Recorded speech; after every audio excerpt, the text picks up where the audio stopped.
I'm Di Gillett, and this is the Power of Women podcast. We're a platform that showcases and celebrates the strength, resilience, and achievement of women from all walks of life. In each episode, I pose questions to my guests that peel away the layers to reveal the knowledge and experiences that shape their narrative.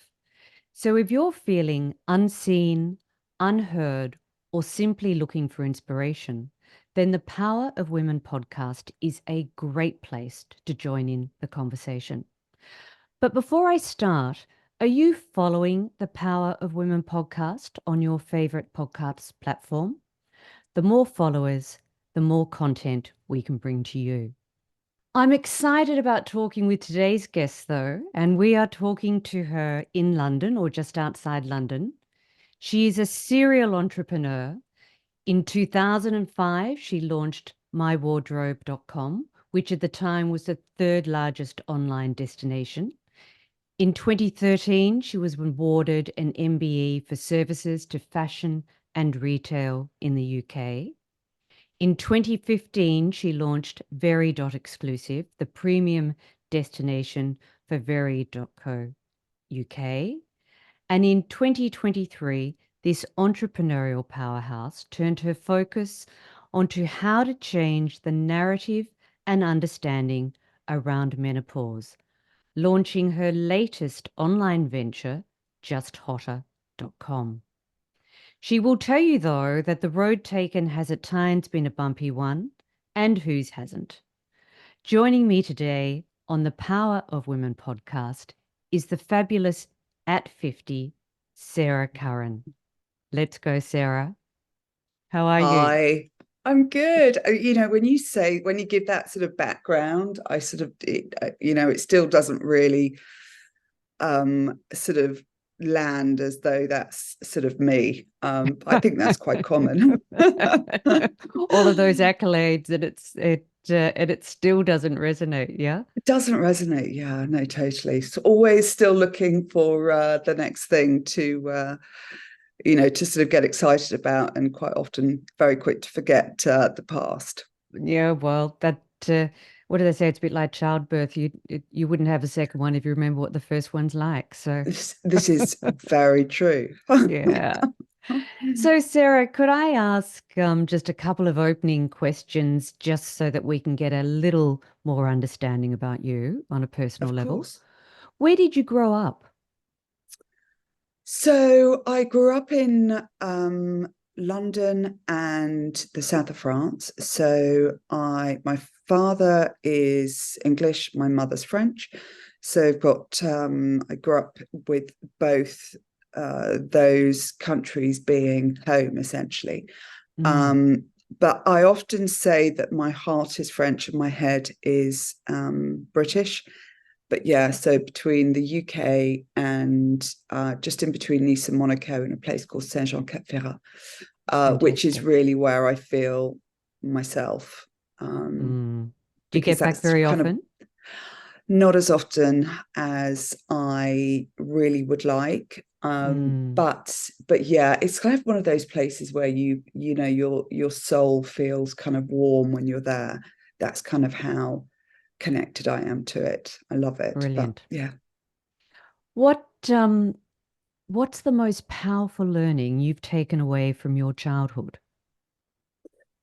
So I think it's two things really. So one, I actually was a sprinter I used to sprint 100 and 200 meters when I was a teenager and got to nationals. And so it developed an extremely competitive spirit that I have, Mm, but actually mm, most competitive with myself. And I was fortunate enough to be instilled with a lot of confidence as a sort of a young girl.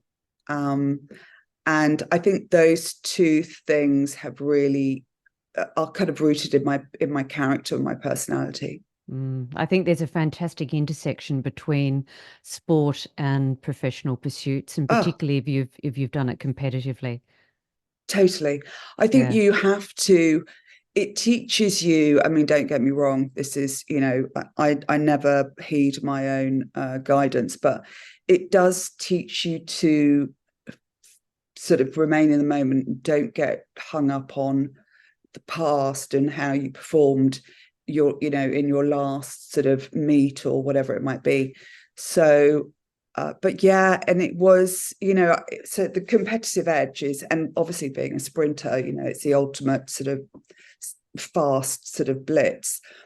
So that's really where that competitiveness and wanting to keep going and do better, Mm. always improve, on your sort of personal best. Even when I go running now, I have Strava, the app, and I'm So always you're kind of still compete. competing. Yeah, Yeah. yeah, always looking for that personal best. And um, but listen, I'm 50, so what can I do? It's who I am, so I've just embraced it.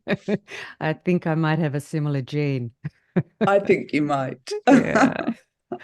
So, Sarah, you were in your early 30s when you launched your first online business, Mm, wardrobe, mm, wardrobe.com. Where did you yeah. find the confidence to launch into your own business? Because you weren't um that far into your career at that stage. Yeah, um so I didn't do terribly well academically at school, so I didn't leave to great sort of academic success. But one thing I was fortunate enough to leave with was confidence and the ability to take myself out of my comfort zone.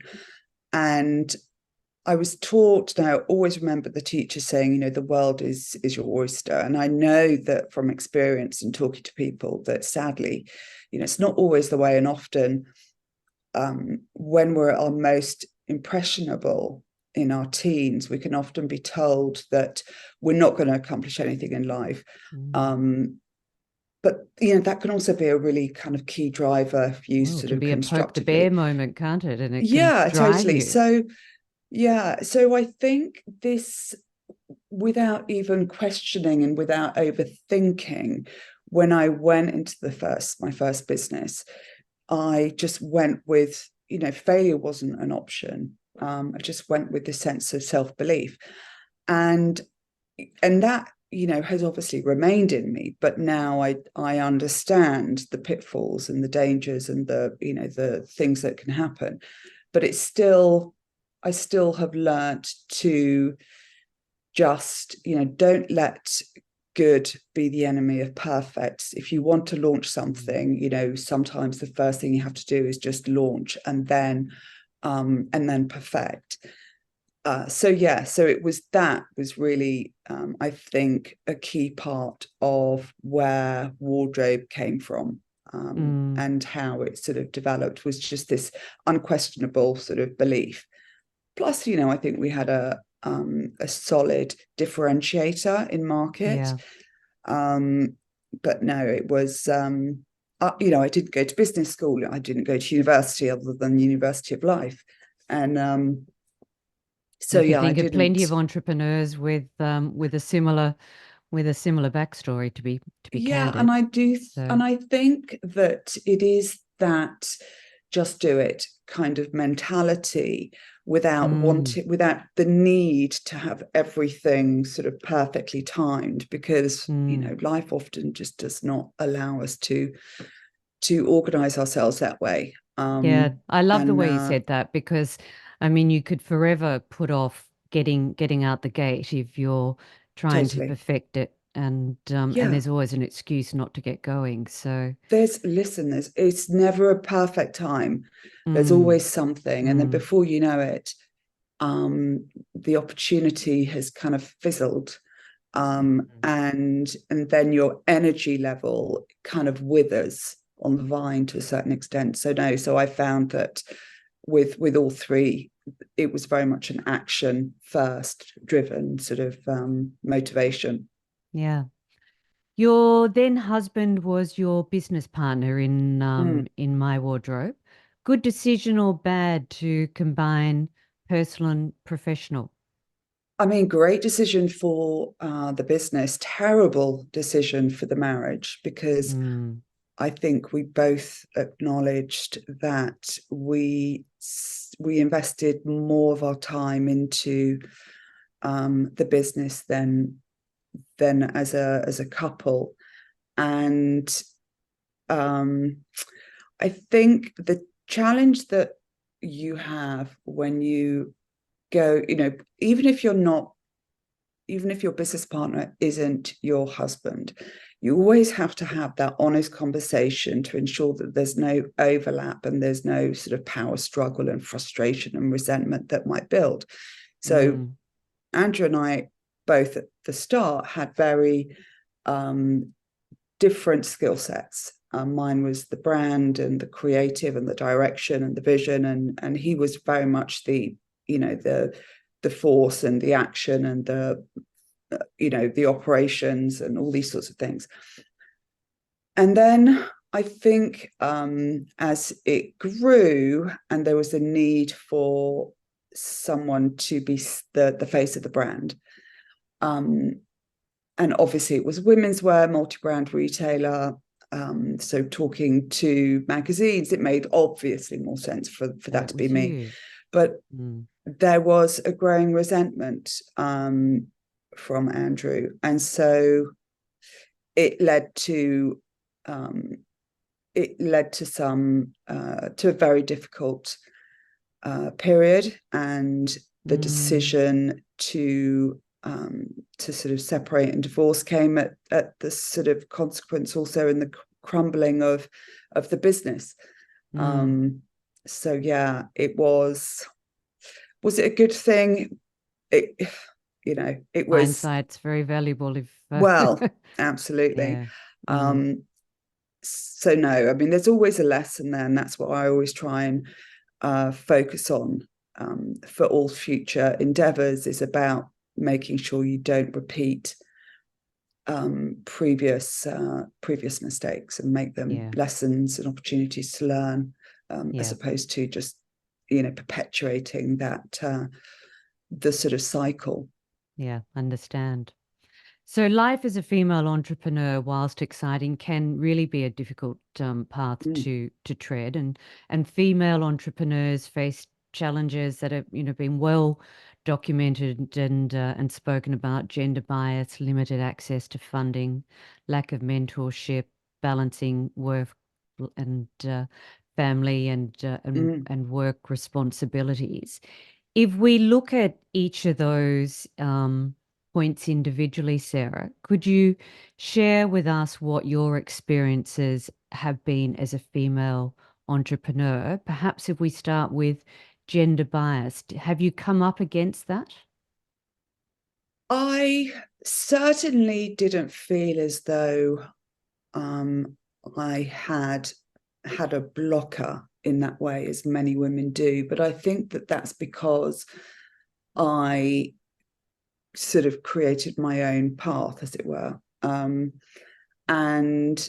it was in retail and women's wear predominantly, and so there wasn't that gender bias that I know many women have experienced. You think it was more Um, because of the industry that you're playing in lent yeah, itself to female entrepreneurs, yeah, I'm guessing. Yeah. yeah, definitely. And I Mm, think it was seen as different and refreshing. Um, it did, however, show itself, and I have subsequently experienced it through investor and funding conversations, yes. Yeah. because the stats sort of speak for themselves, Mm, in terms of number of um, sort of startups founded by women and subsequently funded and invested in. So I think that's where I have really had that experience, and more recently, some of mm. the things that I've had said, about Just Hotter, is, that the proposition is quite niche, and I'm thinking niche, okay, menopause, over Yeah, 50, not many people 50% have of the, it. Huh? yeah, exactly. So it's interesting in that way. And I think that um, we, if you think about how far we have come, it's still not far enough. Mm, But, in terms of really women being in the workplace and having seats at the table, albeit not enough, but we're getting there and it's yeah, we're getting chipping better, and away. There's no we're doubt. chipping away. Mm, And that's, in the last 50 years, I think there's been a real sort of change. So we've got to be really proud of that achievement. And yes, there is still a long way to go. But I mm, do think that sometimes your action is, and how you turn up to present yourself and um, understand your own value. I think that's what helps to remove that gender bias, because obviously our male counterparts would vehemently deny that there is any bias. mm, Um, and it's subconscious, obviously, mm, but yeah, I think we have to we have to walk the walk and talk the talk. mm. Being a But doc, being a tech or online model, so I'll yeah, put that sort of halfway between retail and halfway between tech. yeah. Has that made the funding conversation a little easier than going out and trying to get bricks and mortar business funding Well, ironically, as a female? I think I would say no. So the reason That is why ironic. is, yeah. So I think post COVID, there has been this real resurgence with customers and society wanting to engage in experience. So Experiences. you have amazing in-store experiences now, where it's just a real way of differentiating yourself. If you look at online or e-com now, it's seen as quite a it's no longer the sort of the shiny, sexy thing to invest in, New kid on because the block. Yeah. yeah, and Mm. it is also quite there's obviously in the last sort of even 12 months, let alone the last 3 months, with the news of Farfetch and Matches, I Yes. think that there's a Yeah. little bit of toxicity around ecom and pure play.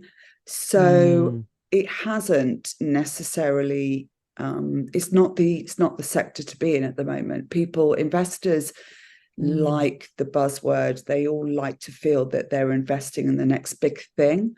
Of course. And so by understanding, what are those within your industry, um, and understanding where you fit in and align to those strategically, I think it's really, really important. It has Mm. meant that we've pivoted, and we've adjusted and brought forward a few strategic initiatives which were sort of going which were sort of further in the future, and we brought those forward. I think you have to constantly be self-critical, constantly be a critical thinker, and constantly think, how can what's the and so what, and so what, and so what, so really kind of refine and dig in. So yeah, but it's always, in a weird way, I've always enjoyed the challenge of that sort of course correction. Mm. You have to be That open to plays to your that. competitive nature. Well, listen, totally. Damn, I've got to go faster. Yeah, exactly. Yeah. Always got to go faster. Yeah. So what about balancing work and family responsibilities? I know that's Oh still man, just a challenge that never goes away. How do you it do never it? goes away. I think, look, um, you have to have your eyes open to the fact that you're going to be going through a management, of guilt, constant management of guilt, because you're That's either feeling interesting guilty phrase, that you're isn't it? not, Guilt. Mm. yeah, you're not Mm. you're not spending or dedicating enough time to your children, or if you're spending time with the children, you feel guilty that you should be doing something from the business or career perspective. And our partners, our sort of male partners, don't have that because it's seen as, they always have the support in the family, i.e. they've got wifey kind of thing. And if we take time out of our careers to have a family, we do feel the impact from a career progression perspective. But also, I think now it's quite sort of there's evidence to prove that from a salary perspective, we don't match our male counterparts.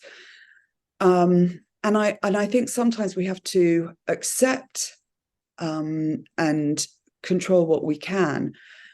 I was fortunate enough to have the ability to pay for a nanny and have a housekeeper and things. And I know that a lot of women don't have that. A lot of entrepreneurs don't have that. But there's always... Does that allay the guilt, though?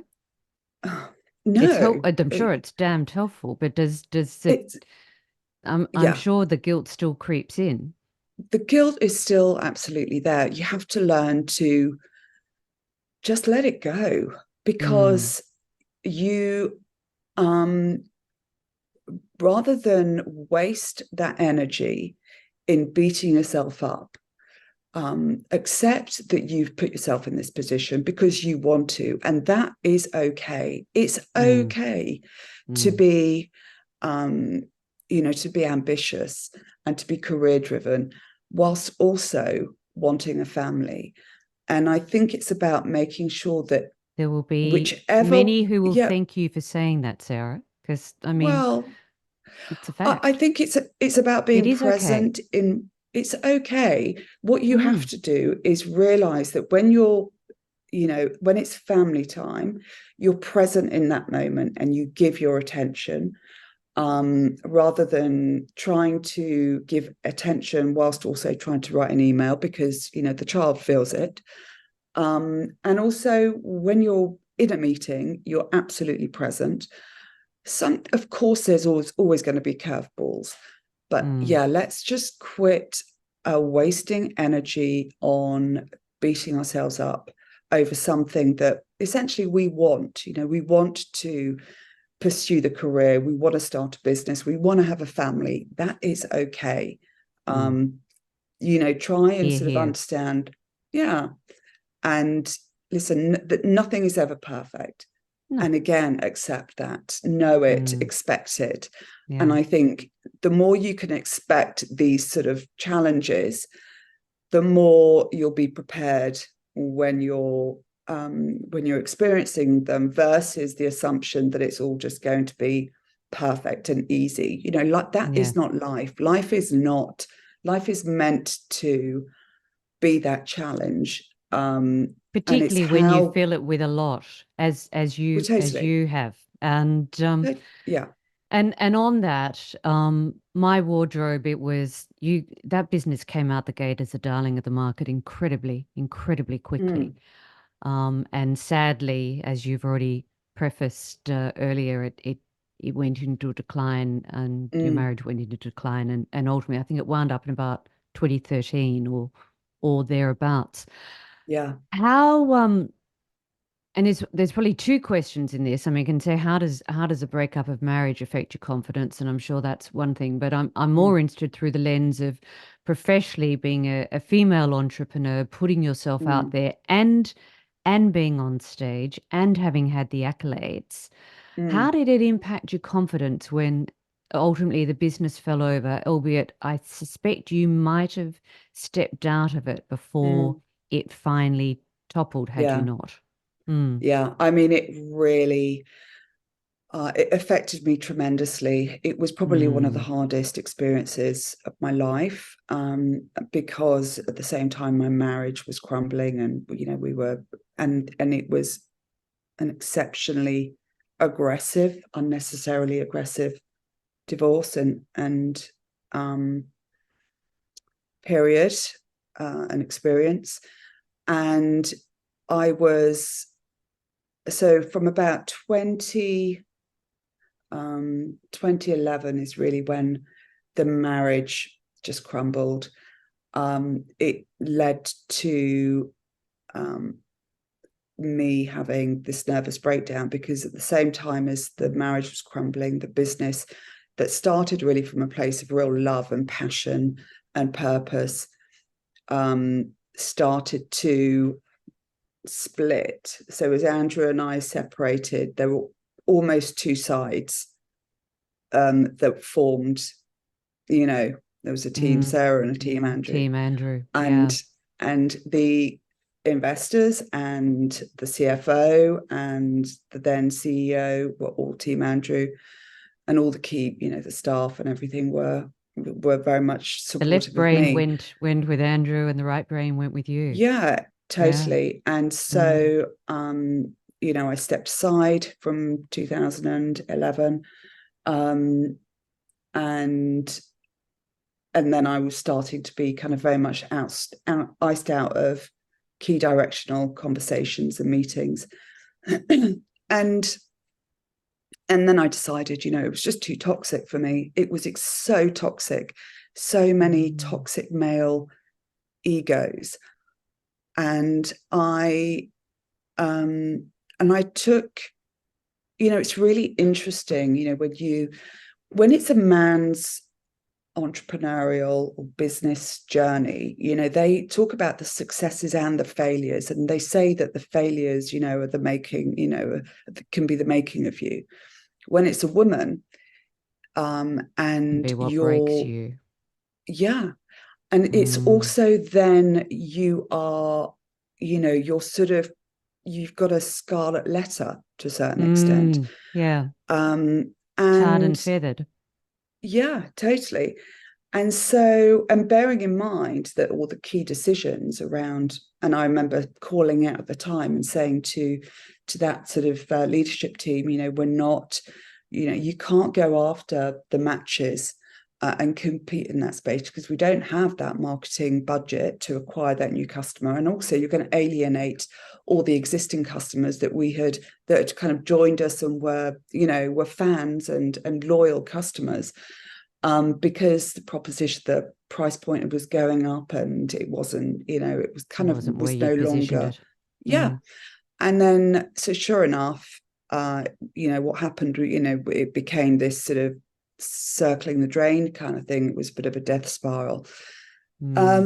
So it took me a long time, I stepped away in, essentially, I think that whole period is a real mental blur, and because it was so. How long did it take you to get over Get over it. that I'd hit, say or have you? I'd say I'd say with the business it was probably about 2 years to emotionally get over it. Um, and I think because of, and since then now I manage anxiety, and um, and try to rebuild my confidence.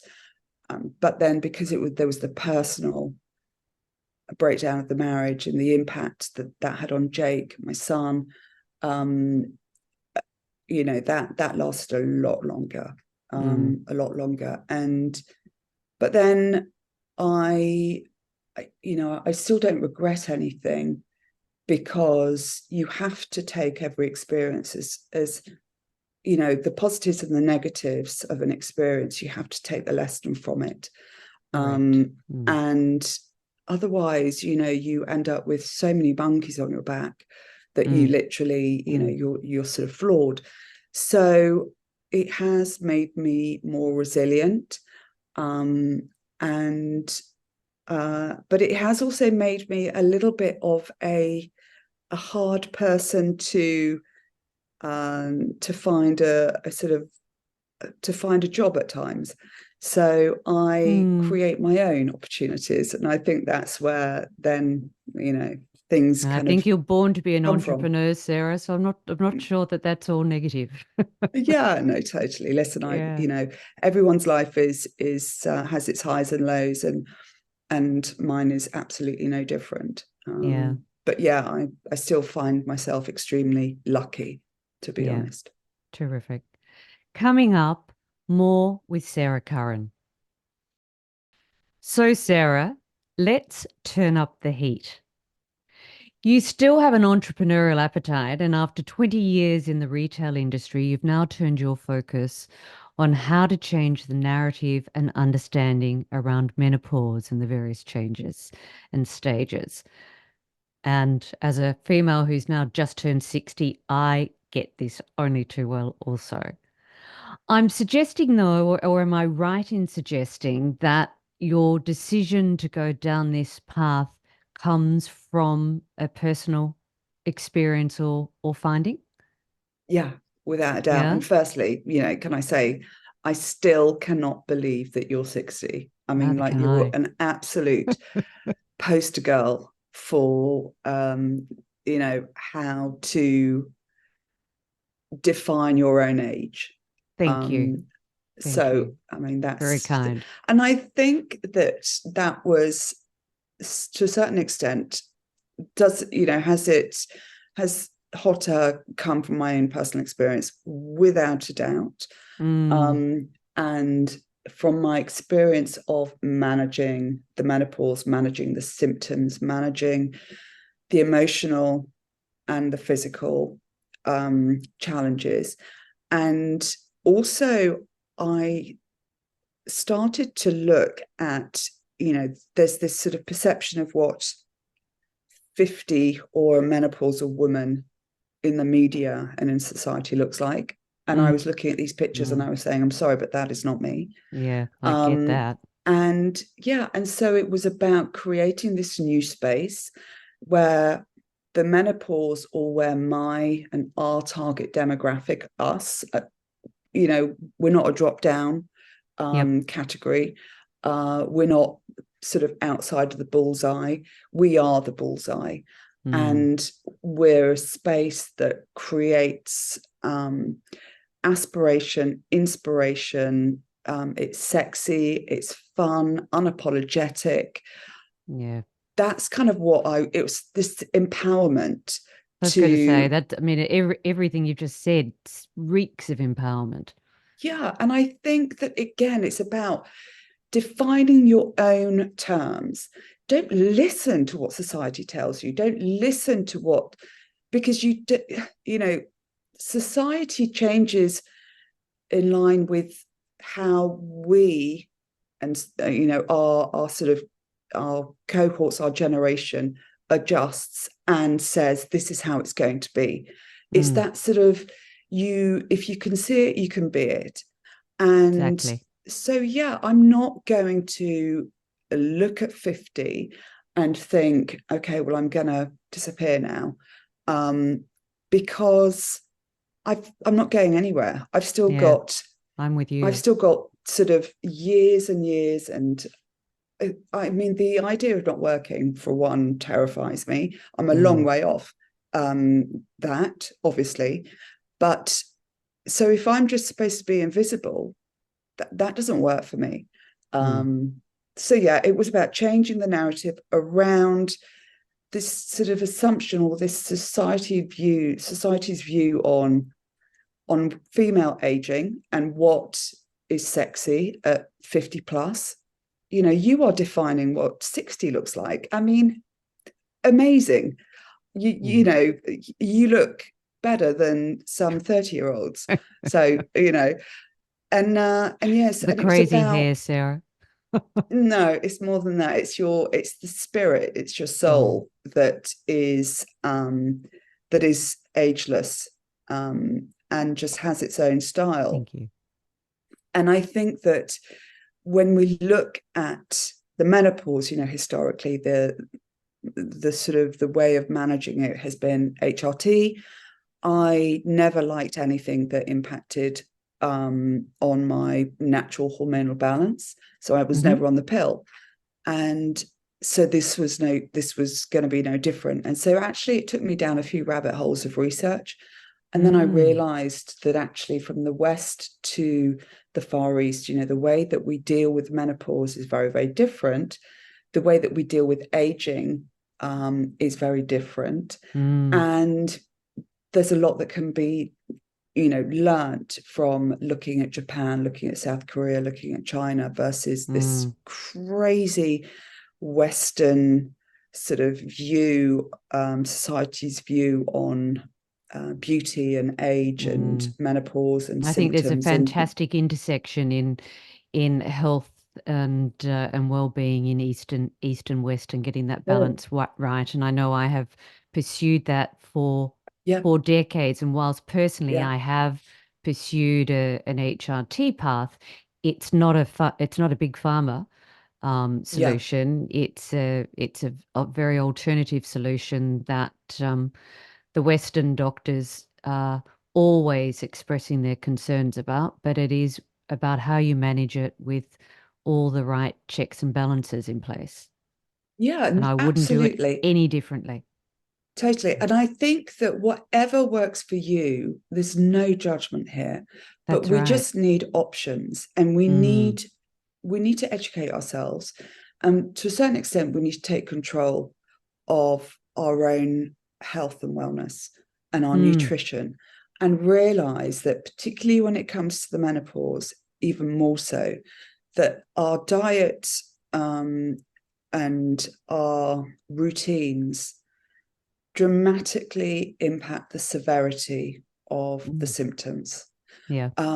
And the 48 of her sort of tricky little symptoms are often hide in front of and behind other health Mm, issues. I'd agree. So, for instance, I've had problems with my thyroid. And I started to have this lump that appeared, looks a little bit like an No, I can Adam's see. apple. Yeah.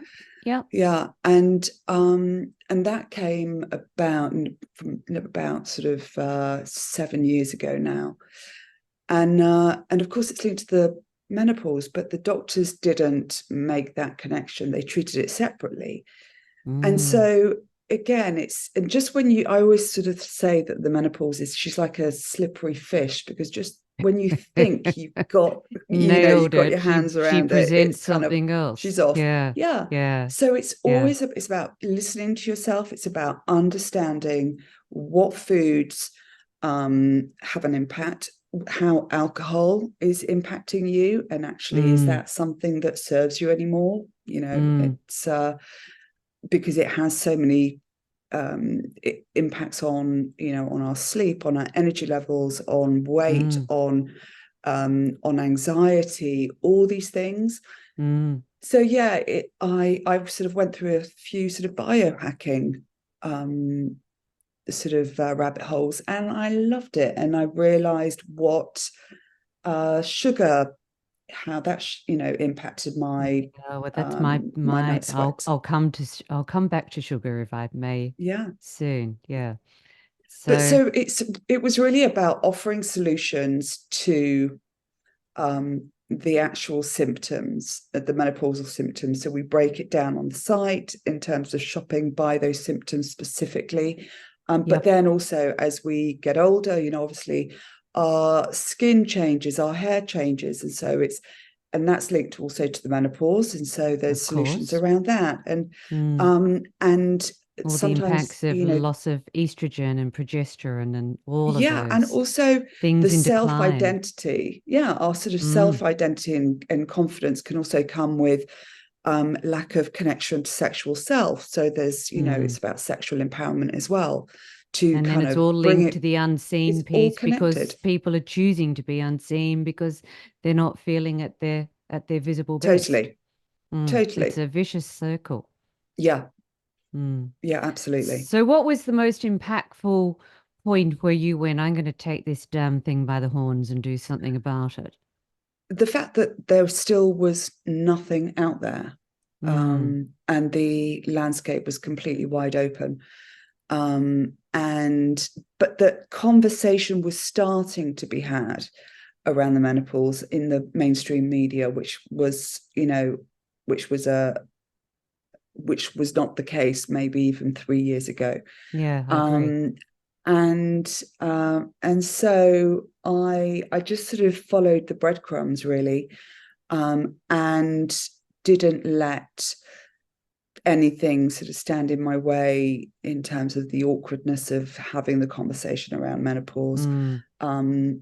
It was still kind of one of those subjects that could very quickly close down a conversation. I was going to say, Um, so did you seek funding and find yourself in conversations with male so financiers, or I was able to self-fund well done. for the launch. Yep. We're still in soft launch and Yes. going through the sort of funding phase now. And yeah, it's I'd kind love of, to see that deck being pitched to a room full of male bankers. I think That you that's have to almost get what I call comfortable. sport. Yeah, totally. You have to get comfortable with making other people uncomfortable Yeah. and The an minute you've uncomfortable mentioned conversation. vaginal dryness, they all probably squirm. Totally. Yeah. Absolutely. Love it. So no, and you talk about sort of sex toys and Yeah.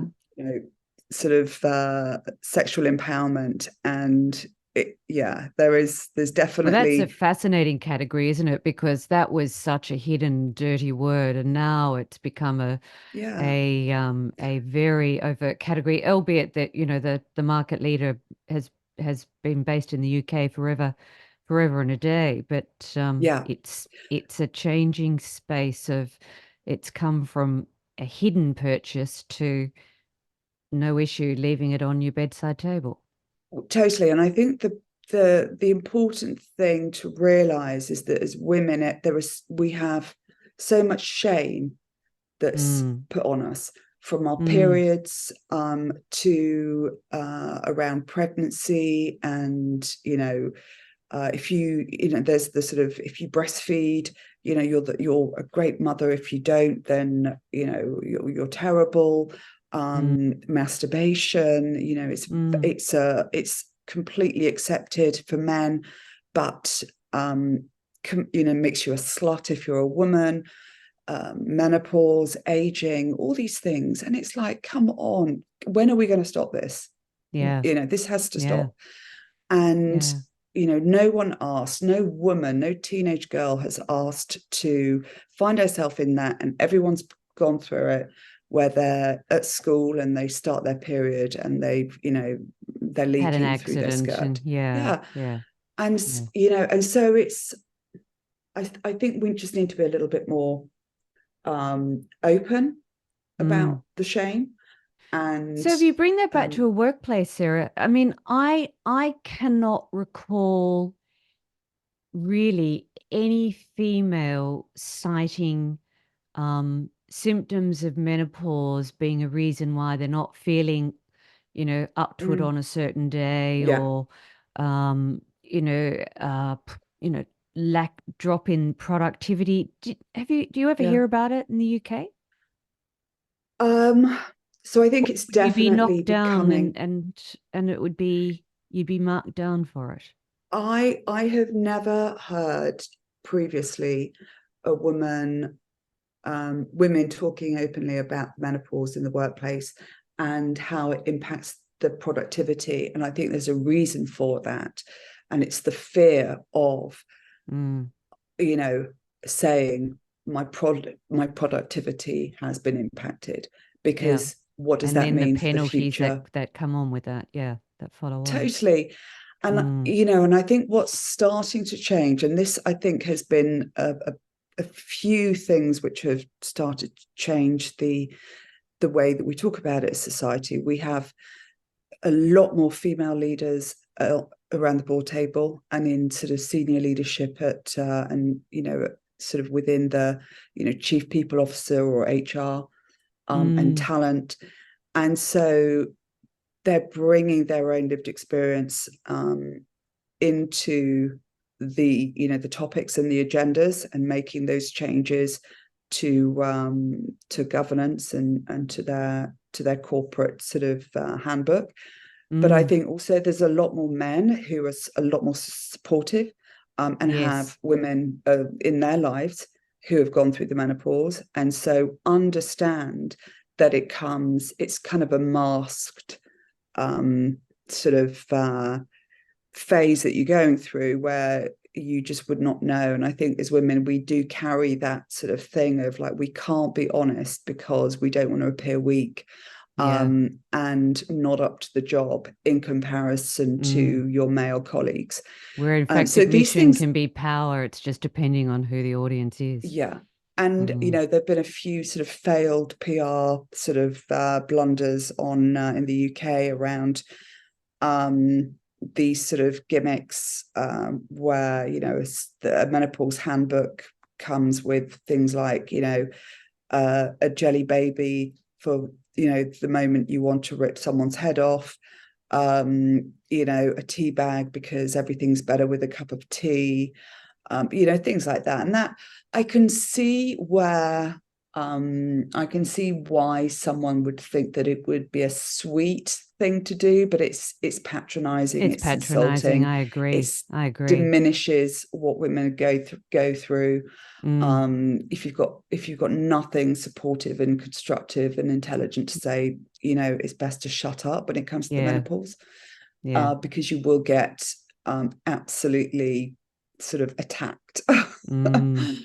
Because We we could become very talk protective. about this for hours I and know. and and and we're not going to get to do it today, but I would love to come back and have you come back on Mm, again and when the businesses had a little bit more yeah, time trading, I'd love to hear some of the stories that come out of it yeah, and the totally. conversations that you're having out there in the marketplace because it's um, such an important, powerful topic that Yeah, we can now talk about openly and no shame on my behalf. Been there, done that. It's a shitful time, yeah, but I didn't allow it to define me, and I got out the other end of it and went, bloody hell, I'm taking control.